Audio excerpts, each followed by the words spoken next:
Hayırlı gün исәнмесез. Яңа гасыр каналында Канун, парламент, җәмгыять программасы. Аны мин Фәйрүзә Мәҗитова дәүләт сайтыннан алып барам. Алдагы 25 минутта атнаның сәяси, иҗтимагый вакыйгаларына тукталырбыз. Бүгенге программада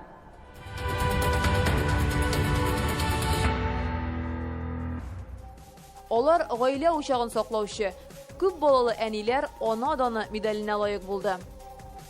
Шүпне айырып җыю өчен шартлар булдыру. Депутатлар күрше Мордовиядә тәҗрибә уртаклаша. Экологик чиста җиләк-җимеш яшелчә үстерүчеләр өчен. Яңа канун турында безнең әңгәмә.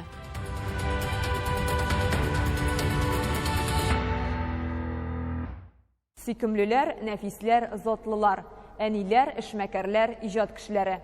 Бу көннәрдә туташ ханымнар 8 март халыкара хатын-кызлар көне уңаеннан котлаулар кабул итә. Җомга күп балалы әниләргә ана даны медальләре тапшырылды. Ел хатын-кызы бәйгесенә нәтиҗә ясадылар. Төрле номинацияләр буенча үз эшләренең осталарын ачыклау республикада традициягә әверелде. Әлеге конкурс быел 28 тапкыр узды. Татарстанның иң күркәм ханымнары безнең алдагы репортажда. Ана бөек исем, нәрсә җитә ана булуга, хатын-кызның бөтен матурлыгы, бөтен күрке ана булуда. Бу шигъри юлларны җомга Казан Кремлендә укырлык иде. Монда бәйрәм мөхите, таныш көйләр, чәчәкләр, күп балалы әниләргә. Президент аларга ана даны медальләрен тапшыра. Рөстәм Миңнеханов һәммәсенә рәхмәт әйтеп, гаилә кыйммәтләренә игътибар итте. Гаиләнең шатлыгы һәм рәхәтлеге әти, әниле булуда, туган телдә аралашуда. Мама 7 детей. Сабадан Илдария Гомәрова 1 айлык 7 тапкыр әни булган. Ана даны медале аның өчен горурлык та, җаваплылык та. Яныңда шундый ирең булганда 8-не табарга да була ди. Рәхмәт иремә, мине шулай дип миңа терәк булып, мине поддерживать итеп тора инде. Каюмова Миләүша Минахметовна, город Мензелинск. Минзеләдә Миләүша Каюмова 5 бала әнисе, ишле гаилә кору ире белән хыялы булган.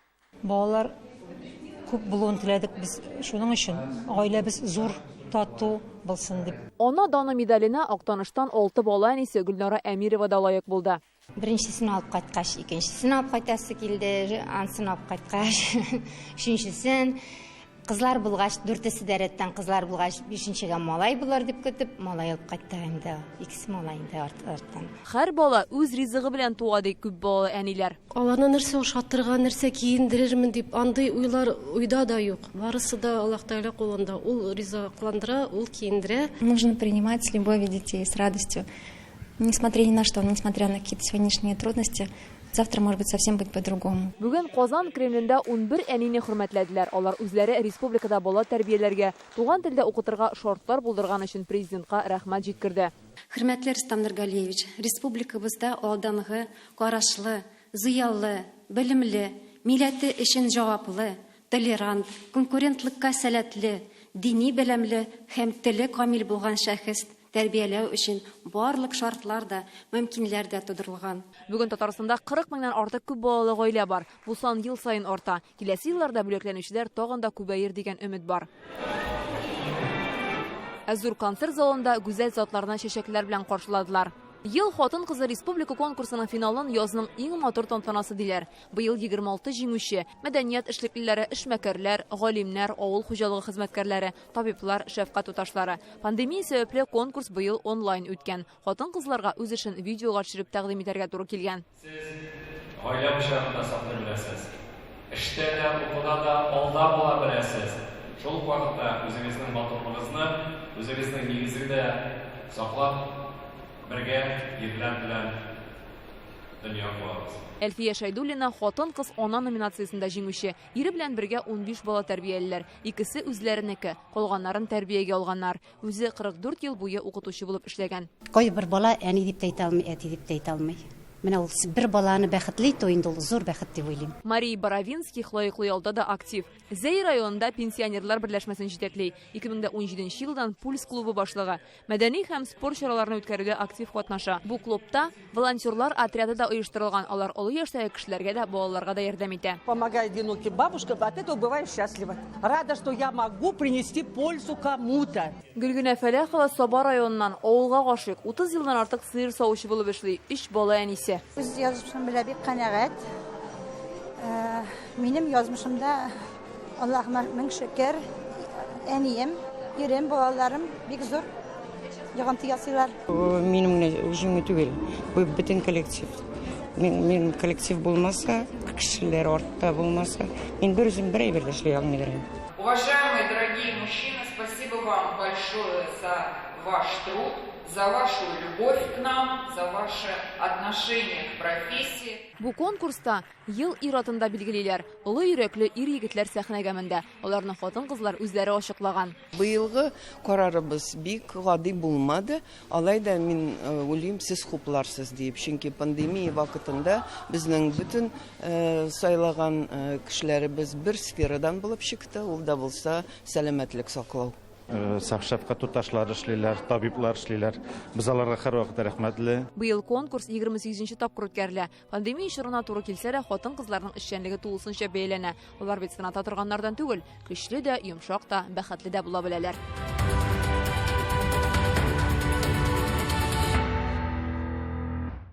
Башкала судларында 3 ел барган эшкә бу атнада нокта куелды. Конституция судында Нина Мешкова шикаяте буенча карар чыгардылар. Исегезгә төшерәбез, ул шәһәр хакимиятеннән үзен аз кремле кеше буларак торак шартларын яхшыртуга мохтаҗ дип тануларын сораган. Әмма тиешле документларны җыеп китермәү сәбәпле аның гозере еллар буена сузылган. Ни өчен бу мәсьәләне хәл итү өчен Конституция судына мөрәҗәгать итәргә кирәк булган?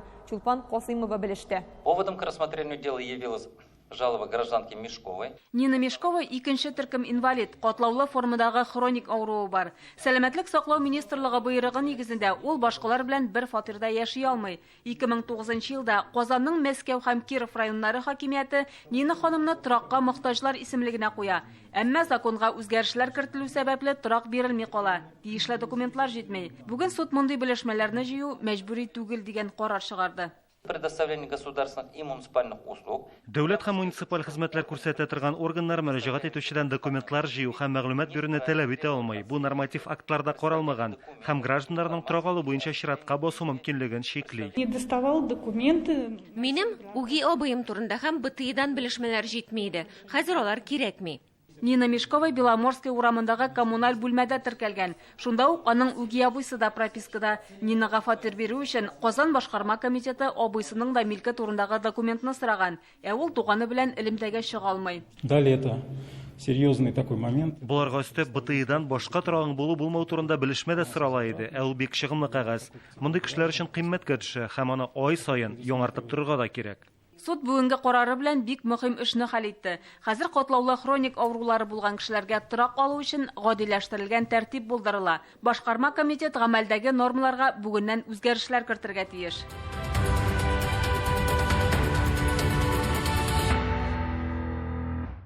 Федераль һәм илкүләм проектларда актив катнашырга, шулай ук закон чыгару эшчәнлеген көчәйтергә Рөстәм Миңнеханов Татарстаннан сайланган Дәүләт Думасы депутатлары һәм сенаторлар белән очрашуда шуны билгеләп үтте. Бу һәм дәүләт сайт тормышындагы башка вакыйгалар безнең махсус сәхифә Парламент көндәлегендә.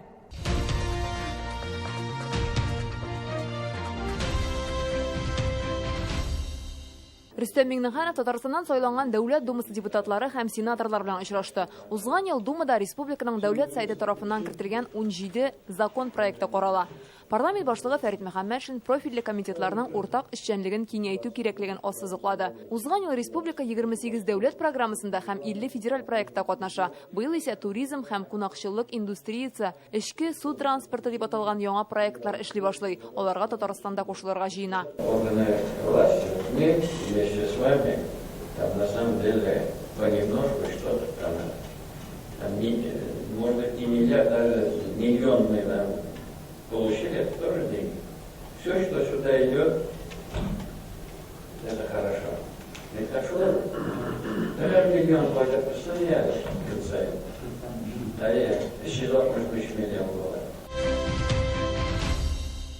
Бердәм Россия партиясе рәисенең иҗтимагый кабул итү бүлегендә депутатлар халык мөрәҗәгатьләрен карады. Үгәршене жаптылар менә. Карл Маркс урамы 42-нче йортта яшәүчеләр үзләрен читлек эчендә яши дип саный. Чөнки ишек аллары бөтен яктан тимер рәшәткә белән уратып алынган. Йорт салынгач та чыгып йөрү өчен пандуслы баскычлар эшләп куйган булалар. Әмма хәзер аннан төшсәләр дә ерак китә алмыйлар. Карл Маркстан, улица Горькийдан жаптылар. И җиргә бик кыен. Булай ярамый инде кешене жабырга бөтенләй. Элек без бу җил буенча җиргәник. Пушкин урамға шығып.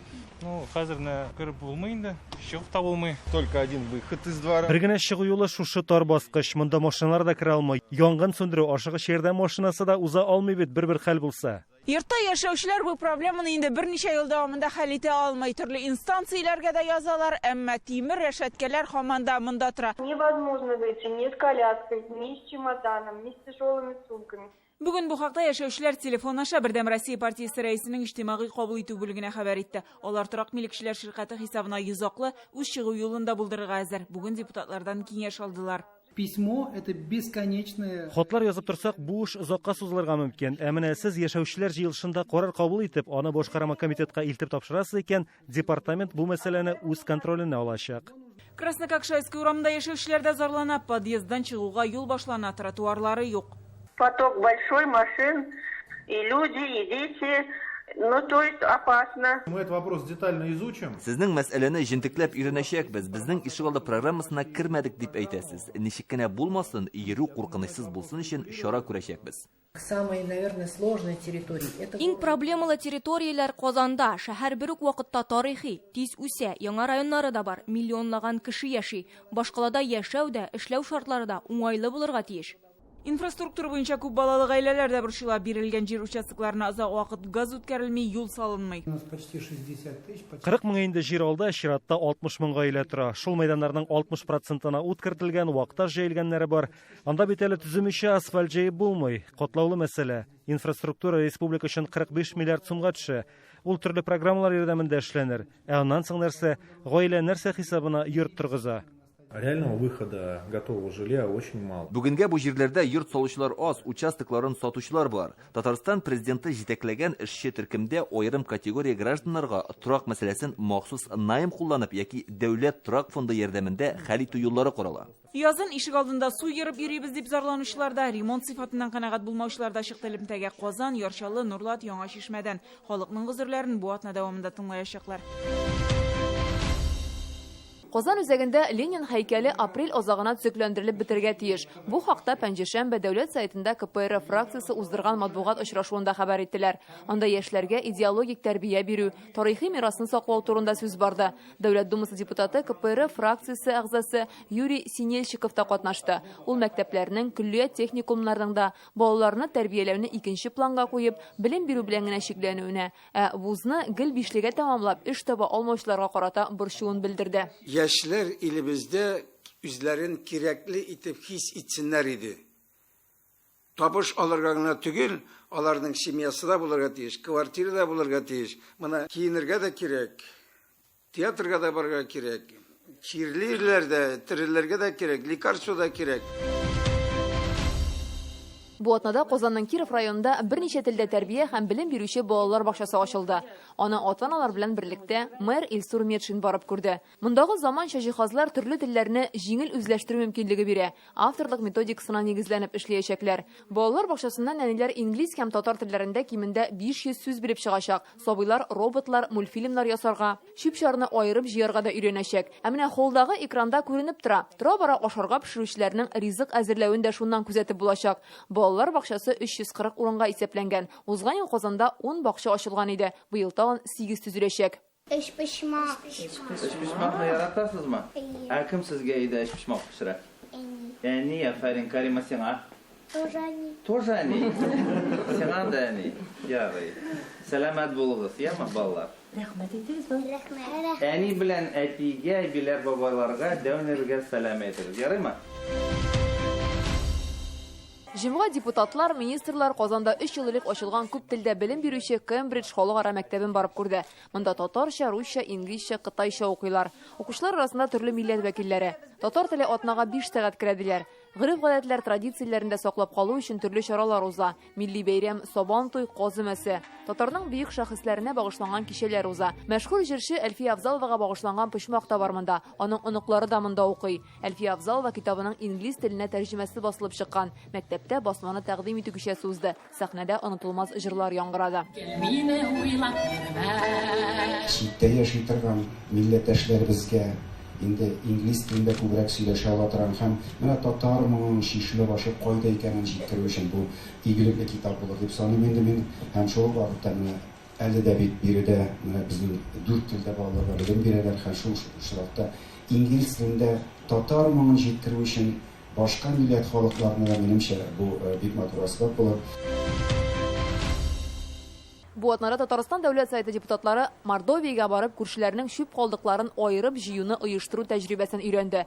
Эш сәфәре барышында халык вәкилләре төбәк операторлары эшчәнлеге белән танышты һәм Саранскида күп фатирлы йортлар ишек алларында коммуналь калдыклар җыю мәйданчыкларын карады. Ике республика арасында бу өлкәдә хезмәттәшлек җайга салынган. Әйтик, Мордовия башкаласындагы шүп контейнерлары Түбән Камада ясалган. Бу очрашу тәҗрибә алмашу мәйданчыгы. Коммуналь калдыклар белән эш итү өлкәсендә законнарны тәгаенләштерү, куллану практикасын камилләштерү буенча ике арада эшлекле мөнәсәбәтләр урнаштыру турында килештеләр. Узнав, что в республике работает компания, которая имеет опыт, можно сказать, сравнительно богатый, чем в других регионах, вот мы решили со своими коллегами, с коммерческим, значит, с нашим оператором, с Минстроем подъехать и изучить ваш опыт работы. Татарстанның волейбол федерациясе башкарылган эшләренә хисап тотты. Соңгы елларда республикада әлеге спорт төрі белән кызыксынучылар арта. Югары лигаларда чыгыш ясаучы командаларыбызда сезон сайын кубок медальләр яулый. Шулай ук волейбол белән мавыгучылар катнашуында төрле турнирлар оештырыла. Төрле предприятиеләр арасында Спартакиада волейбол федерациясе президенты кубогы өчен ярышлар уздыралар. Ә берничә ел элек мәктәптә волейбол лигасы барлыкка килде. 2022 елда Казанда һәм Россиянең тагын берничә шәһәрендә волейбол буенча дөнья чемпионаты узачак. Борыш койдык үзебезгә, менә студентлар белән ныграк шөгырьләнеп, республикаларда 100 меңнән артык студент төрле җирдә укый, аларны ректорларны кызыксындырып, аларны менә бу волейболга катнаштырып, ананда ярышлар ясарга дигән фикергә килеп, шундый карар кабул иттек.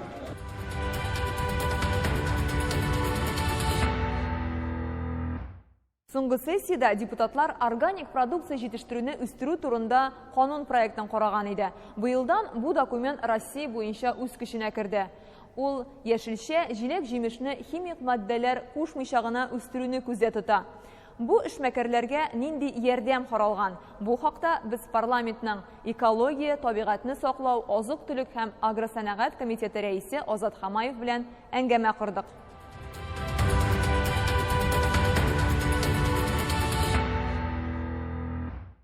Азат Кәмш, исәнмесез? Хәерле көннәр, хәерле итәләр. Дәүләт сайтында органик продукция турында канун проекты карала. Без беләбез инде 1 январьдан мондый закон проекты Россия буенча кабул ителгән иде. Ә менә безнең закон проекты федераль законнан нәрсәсе белән аерыла һәм аңа ихтыяҗ бармы? Безнең 2018 елны август айында кабул ителде федераль закон органик продукцияларны үстерү турында. Һәм инде шул елны гамәлгә керде ул 1 январь 20 елдан. Анда федераль законда барлык бүгенге көндә органик продукцияны җитештерүне һәм аны сату кешеләренә кадәр язылган аның таләпләре. Инде без менә шушы федераль законда каралган нормаларны үстерү, арттыру үзебезнең республикада Татарстан законын кабул итәргә булдык. Бүгенге көндә нәрсәгәдән мөһим, чөнки һәрбер үзенең Россия субъектларында үзенең бар программалары, үзенең бар таләпләре, һәрбер авыл хуҗалыгы буенча шулай булгач инде без менә шушы закон проектын кабул итеп, үзебезнең шушы органик продукция сельхоз җитештерүчеләргә үзләренең бүгенге көндә аерым юнәлешен алып, аерым программасы булып эшләсәләр, ул инде бүген аларга ярдәм булыр. Нәрсәдән алай, бүгенге көндә традицион авыл хуҗалыгы беләсез, алдында кулланалар пестицидлар, кулланалар удобрениялар, кулланалар үстерү гормоннары, төрле матдәләр, шулай булгач инде менә бу натураль продукт ул бирә, ул андый нәрсәләрне кулланырга рөхсәт ителми. Инде бу безгә бирер иде экологияны саклап калырга да, тирә мөхитне сакларга. Аннан соң инде сез белгәнегезчә менә азакы елларда безнең күп кенә балчылардан булды жалобалар, бүгенге көндә куртлар үлә дип. Шулай булгач менә шушы нәрсәләрне искә алып, менә шушы эшләрне карап, без менә шушы үзебезнең авыл хуҗалыгын да органик продуктлар җитештерүен әзерләргә тиешбез. Аның үзенең бар стандартлары, дөнья күләм стандарт бар, кабул ителгән 18 елны. Шулай булгач, инде менә без бүген үзебезнең шушы дөнья күләм стандартларга таләбен тәэмин итеп, шушы эшләрне башларга тиешбез. Инде безнең беренче укылышта каралган закон проектында аның үзенең бүгенге көндә ничек дәүләт сәясәте барга тиеш, ничек инде һәм нинди вәкаләтләр безне бүген хакимияткә анда биреләчәк, чөнки менә бүгенге көндә безнең 2006 елны кабул ителгән авыл хуҗалыгын үстерү турында закон 264 елгы номерлы законыбыз бар. И без ул законда менә шушы бөтен традицион ниләргә бөтен нәрсәләр каралган. Финанс ярдәмнәр, аларның нинди ниләр буенча, тармаклар буенча шулай булгач, инде менә шушы бүгенге көндә безнең республикада, Россиядә менә шушы органик продукт җитештерү тармагы эшли башларга тиеш дип әйтәм. Инде безнең үзебезнең республикага килгәндә, безнең 2021 елгы бюджетында 10 миллион әле бүгенгә каралган. Инде җитештерүчеләр буенча, сез белгәнегезчә, авыл хуҗалыгы коллегиясендә беренче сертификат бирелде җиләк-җимеш җитештерүчеләргә. Инде без алар белән авыл хуҗалыгы министрлыгы белән бергә җыелып караган идек бу сорауларны. 5-6 сельхоз җитештерүче авыл хуҗалыгында эшләүче җитештерүчеләр менә шушы эш белән шөгыльләнергә үзләренең ниятләре бар. Менә сез әйтегез, бердән-бер сертификат бирелде бүгенге көндә, әйме? Башкаларны да менә шушы эш белән шөгыльләндерер өчен, аларга кызыксындыру чаралары булсын өчен, менә бу законда алар ничек итеп менә 1-2 эш дип битер аласызмы? Бүгенге менә шушы нинди аның финанс ярдәме, тагын яктан нинди аның безнең программа бар. Шулай булгач, инде менә шушы бүгенге көндә шушы эш белән органик җитештерү, продукция җитештерү кешеләр заявка бирсәләр, менә шушы заявкаларга карап, аларга нинди чыгымнар кирәк, үзләренең бизнес планнары булай, әйтәрлек дорожный карталары булгач, менә шуннан соң инде без авыл хуҗалыгы хакимият карарга тиеш, кайсы яктан аларга ярдәм итәргә, финанс яктан һәм техникалар менә бүтән чаралар кабул итәргә тиеш. Мондый продукция җитештерү өчен сертификат алу шарт. Аны безнең республикада бирәләрме? Сертификат бирелә производствога, продуктка түгел, органик продуктка түгел, а шуны җитештерә торган производствога бирелә, авыл хуҗалыгы производствосында. Менә бүгенге көндә растениеводствода ул аның бар переход вакыты, растениеводство буенча ул 2 ел тора. 2 ел эчендә әзерләргә тиеш, җитештерү производствосын сен әзерләргә тиеш. Аның бар үзенең таләпләре, анда нинди нәрсәләр кабул итәргә, нинди матдәләр белән эшләргә, нинди механизмнар белән, аның таләпләре бик каты дип әйтергә кирәк. Чөнки менә бу органик чиста контактта булырга тиеш түгел сату киштәләренә кадәр. Бу продукциягә сорау зурмы соң бу базарны? Әйтергә кирәк, бүгенге көндә инде ул бөтен дөнья күләм брендка әйләнеп бара инде. Безнең Россияны алганда ул бик аз бүгенге көндә әйтәләр бит статистика погрешности, шуның 1-0,2% кына бүгенге әйтәләр инде авыл хуҗалыгы министрлыгы. Чөнки үзегез белгәнегезчә, аның анда җитештерелгән азык-төлек ул кыйбат. Шуңа күрә менә бу өлкәдә алга китеш булырмы, ничек уйлыйсыз? Инде бу өлкәдә бу бит инде кешенең исәнлек саулыгы, безнең балаларның, оныкларның исәнлек саулыгы. Чөнки менә шушы без азык-төлекне күбрәк җитештерә башласак, аңа күбрәк дәүләт ярдәме булса, без инде ул азыкларны менә үзебезнең балалар бакчаларында, үзебезнең мәктәпләрдә күбрәк куллана башласак, инде аның тәэсире безнең балаларның үсешенә, аларның медицина ягыннан сәламәтлегенә яхшырак булыр дип өмид итәбез инде. Әңгәмәгез өчен бик зур рәхмәт. Рәхмәт, сау булыгыз.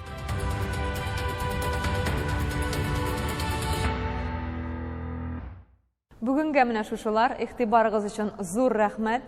Нәкъ бер атнадан очрашканга кадәр мин Фәйрүзә Мәҗитова сезнең белән сау булашам. Кануннарны белегез, парламент тормышын күзәтегез, сау сәламәт булыгыз. Барлык хатын-кызларны бәйрәм белән